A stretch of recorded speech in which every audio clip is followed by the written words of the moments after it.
Student Shreyas school English medium standard 10th subject social science chapter number 17 जिसमें है economic problems and Challengers poverty and unemployment. मतलब हमारे यहाँ पे क्या बताया गया है कि हमारी जो हम लोगों ने जैसे 16 में देखा था कि हाँ वहाँ पे कौन कौन से ग्लोबलाइजेशंस हैं, वहाँ पे क्या क्या होता है, किस किस तरीके के हमने एडवांटेज डिसएडवांटेज फंक्शंस देखे थे। हमको हमारी आने वाली जनरेशन के लिए सारी इकोनॉमिक कंडीशन है उसको किस तरीके से लेके चलना पड़ेगा, गवर्नमेंट स्टेट गवर्नमेंट ने किस तरीके के रूल रेगुलेशंस बनाए, तो वो सारी चीज़ें हमने आगे देखी थी। अब हमें यहाँ पे जो हमारी इकोनॉमिक प्रॉब्लम्स है, समस्याएं हैं, उसके बाद में चैलेंजेस, तो जो चैलेंज है, जो चुनौतियां हैं, उनका हमें किस तरीके से हमने सामना किया। उसके बाद में गरीबी और बेरोजगारी, अनएम्प्लॉयमेंट जो हमारे देश में सबसे ज़्यादा हमें देखने को मिलता है। तो एग्जांपल देखने जाएँ तो यहाँ पे जो सबसे ज़्यादा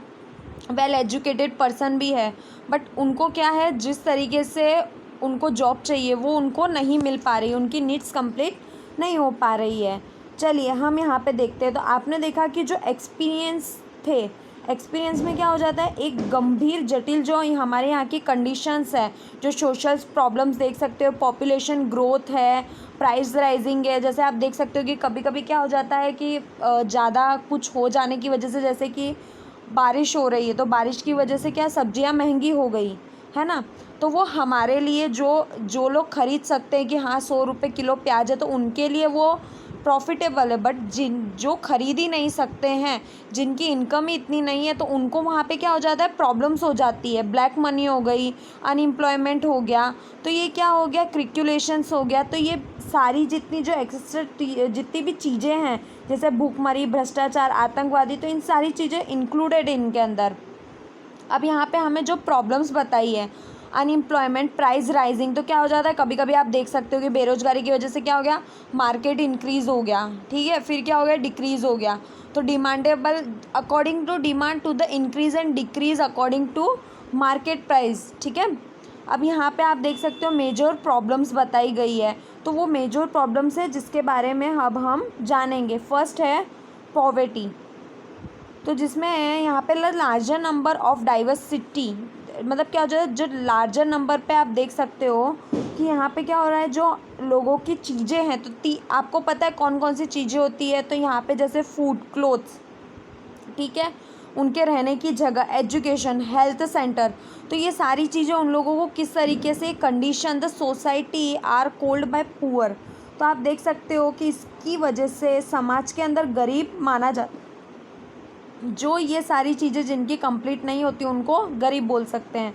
अब यहाँ पे हमें बीपीएल मतलब लिविंग बताया गया है कि पीपल लिविंग, किस तरीके से पीपल रहते हैं, गरीब रेखा के नीचे रहने वाले हैं। तो आप देख सकते हो कि यहाँ पे हमको बताया गया है उनकी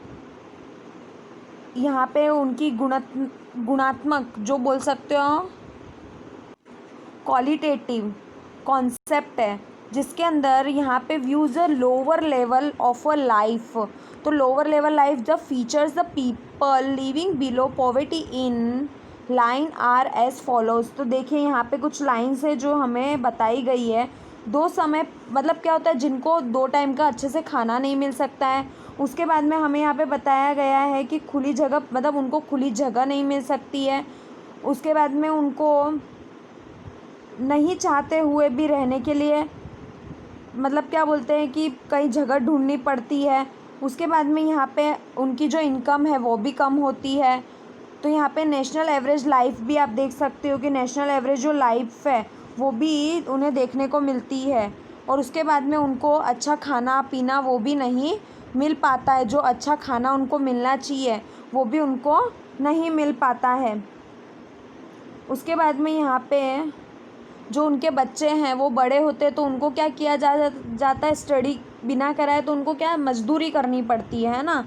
तो ये सारी प्रॉब्लम्स उनको फेस करनी पड़ती है, जिसमें यहाँ पे आपको बताया गया है कि ज़्यादातर क्या हो जाता है कि बच्चों की डेथ भी हो जाती है। चलिए अब हम आगे देखते हैं इफ़ेक्ट्स। जो इफ़ेक्ट्स हैं वो हमें यहाँ पे बताए गए हैं।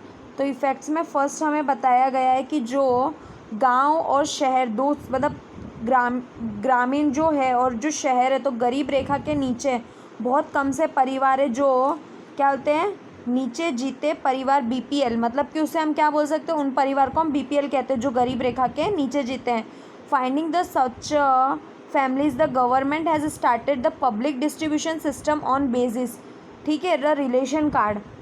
तो रेशन कार्ड मतलब क्या हो जाता है कि जिसके अंदर उन लोगों ने जो फैमिलीज़ के relations according by two the जितने लोग होते हैं उस अकॉर्डिंग उनका राशन कार्ड बनाया जाता है। तो राशन कार्ड की वजह से हर मंथली उनको क्या दिया जाता है, जैसे कि शुगर हो गया, ऑयल हो गया, सॉल्ट हो गया, तो ये सारी चीज़ें दी जाती है, ठीक है। उसके बाद में आप देख सकते हो कि बच्चों की जो यहाँ पे जो बच्चे हैं आजकल, तो उनको किस तरीके से रखा जाता है, लिविंग स्टैंडर्ड में लाने की कोशिश की जाती है। अब यहाँ पे हमें कॉन्सेप्ट बताया गया है WHO जो हमने आगे देखा था, तो उसमें क्या किया गया, बोर्ड बनाया गया। तो गरीब रेखा के नीचे मतलब माना जाता है कि हाँ हम उन्हें क्या कर सके, food, clothes, education centre, electricity, clear drinking, health checkup facilities, transportation facility, income facilities by two the, तो ये सारी जितनी भी चीज़ें होती हैं ध्यान में लेकर किया जाता है कि हाँ आने जाने की वजह से, तो आज इनके जो पीछे होने वाले जो उपभोग है उनको किस तरीके से ये लोग मैनेज कर सके। कैलोरी के आधार पर भी आप देख सकते हो कि गरीब रेखा को पहचाना जाता है कि हाँ कैलोरी के ऊपर भी हम पहचान सकते हैं। अब कुछ क्रिटिसिजम्स बताए हैं, चलिए।